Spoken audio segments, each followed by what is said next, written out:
yang dimuliakan Allah.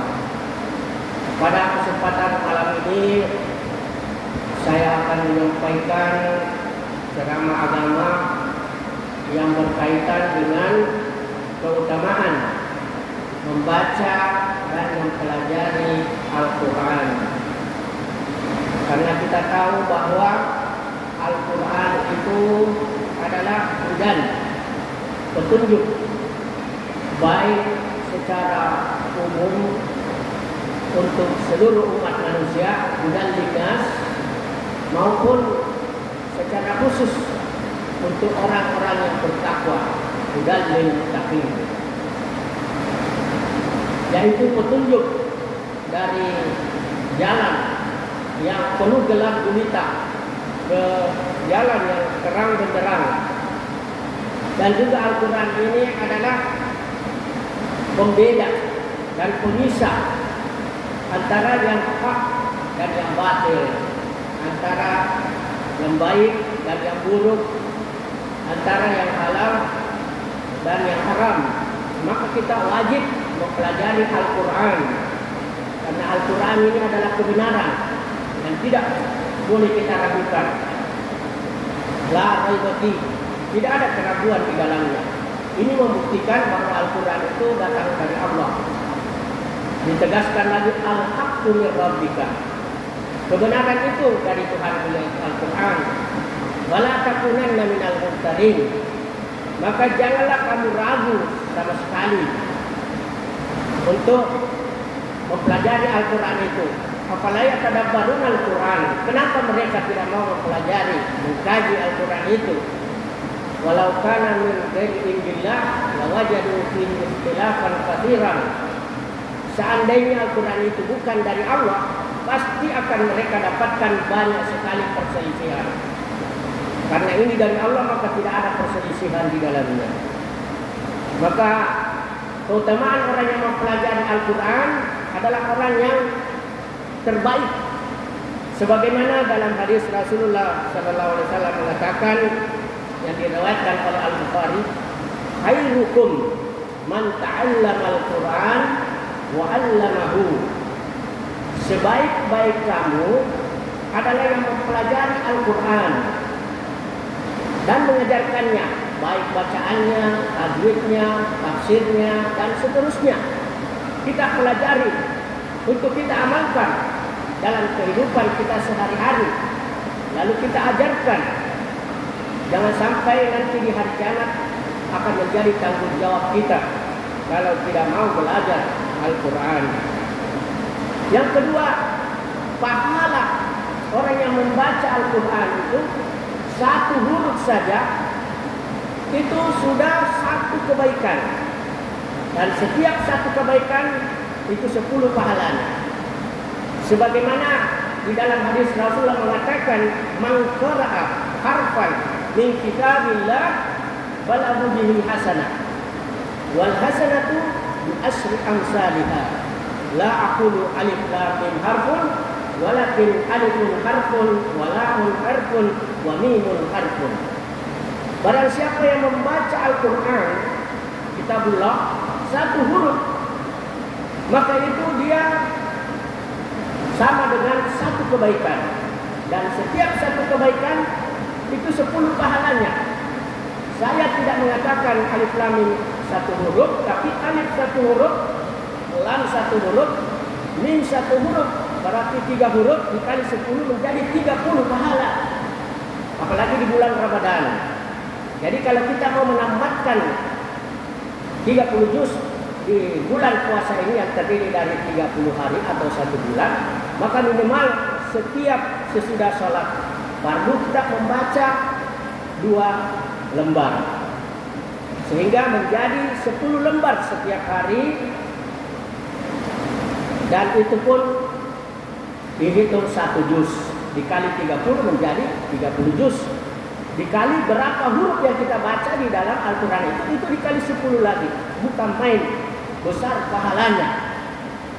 Yang ketiga, keutamaan mempelajari Al-Quran dan menghafalnya itu sejajar dengan malaikat yang suci dan mulia.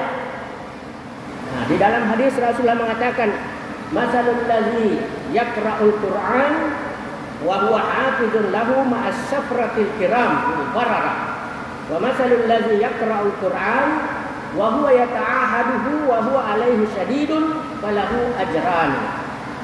Muttafaqun alaih. Perumpamaan orang yang membaca Al-Quran dan dia menghafalnya dan membacanya dengan benar dan baik, maka itu dia bersama malaikat yang suci dan mulia. Tapi bagi perumpamaan orang yang membaca Al-Quran dan dia berusaha untuk membacanya tetapi dia mendapatkan kesulitan, maka baginya dua pahala.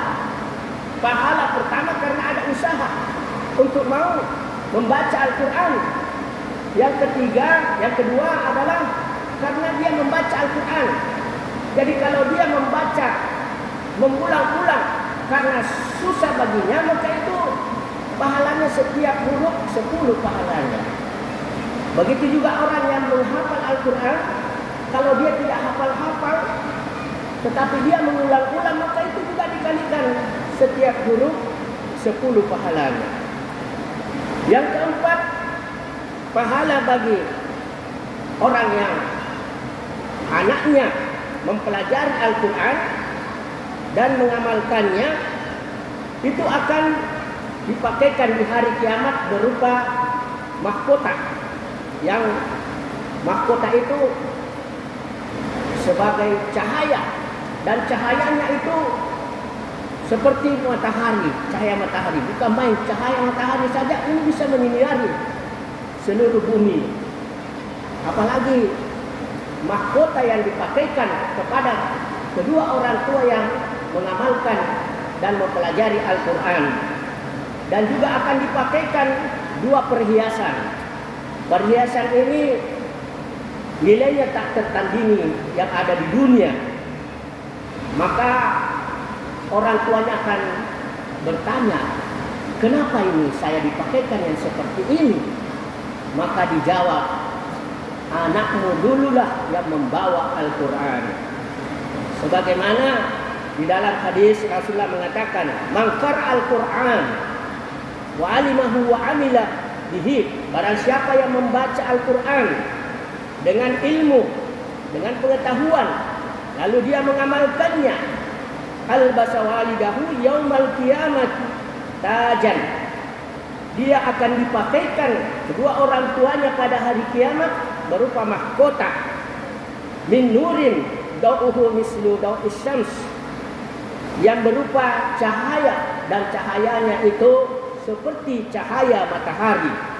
Wa yuksa waliduhu hullatain, dan dipakaikan padanya dua perhiasan, la yaqumu lahuma ad-dunya, yang nilainya tak tertandingi oleh dunia. Fayaqulani, lalu kedua orang tua itu mengatakan atau bertanya, bima atau mimma kusibna hadhihi, kenapa kami dipakaikan seperti ini?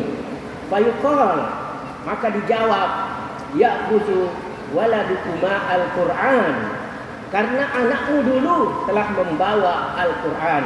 Rawahul Hakim.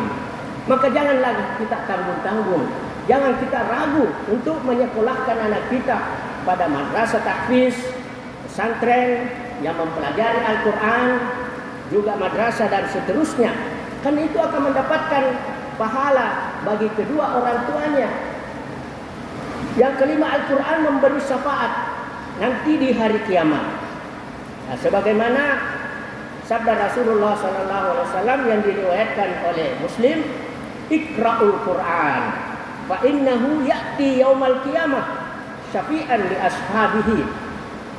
Bacalah Quran, jangan sampai Al-Quran itu ditinggalkan, karena pada zaman sekarang ini banyak Al-Quran itu hanya menjadi pajangan, menjadi tumpuan di atas lemari, lalu tidak disentuh sama sekali. Maka ini perlu kita koreksi diri untuk membacanya, karena dia akan menjadi syafaat nanti di hari kiamat. Karena tidak ada yang bisa memberi syafaat, baik orang tua, anak, cucu, tetapi Al-Quran bisa memberi syafaat kita di hari kiamat. Termasuk puasa.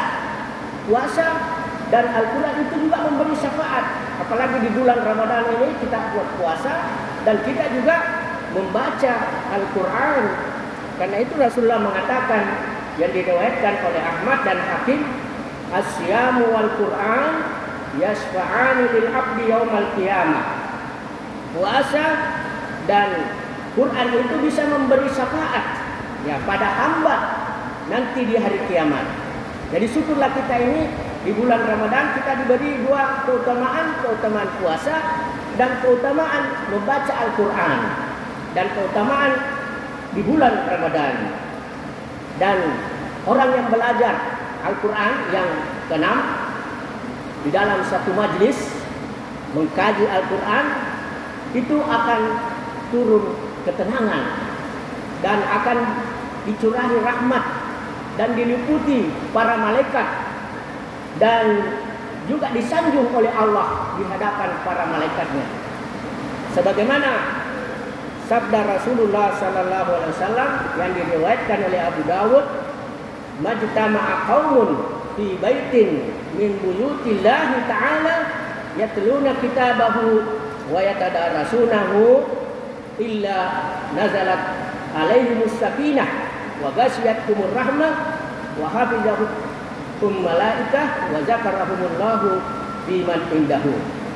Artinya tidak berkumpul suatu kaum pada satu rumah dari beberapa rumah Allah sedang dia membaca kitabnya yaitu Al-Quran lalu mengkajinya, maka tidak lain akan turun ketenangan padanya dan dicurahi rahmat dan juga diliputi para malaikat dan disanjung oleh Allah di hadapan para makhluknya di sisinya. Maka mari kita budayakan membaca Al-Quran.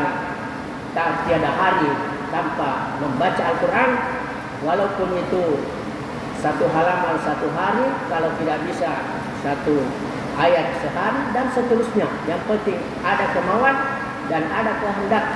Karena pernah ada profesor yang ketika menjelang kematiannya tidak bisa apa-apa lagi tapi masih bisa membaca Al-Quran. Itu setelah ditanya istrinya kenapa demikian, apa yang dilakukan, dia lakukan tidak pernah berhenti membaca Al-Quran kapanpun, dimanapun dan dalam keadaan bagaimanapun. Inilah hikmahnya kalau kita mau belajar Al-Quran, membaca Al-Quran, bahkan kalau bisa menghafalnya. Bahkan ada orang tua yang 60 tahun tetapi karena ada kemauan bisa dia menghafalkan Al-Quran sampai 30 juz dalam waktu 2 tahun kira-kira. Begitu juga ada orang yang otaknya sudah lumpuh, anak kecil, tetapi karena Allah Maha Kuasa dia bisa menghafal Al-Quran 30 juz beserta halaman dan nomor ayatnya. Demikian, mudah-mudahan ada manfaatnya. Kurang lebihnya mohon maaf. Hadanallahu wa iyyakum ajmain. Wassalamualaikum warahmatullahi wabarakatuh.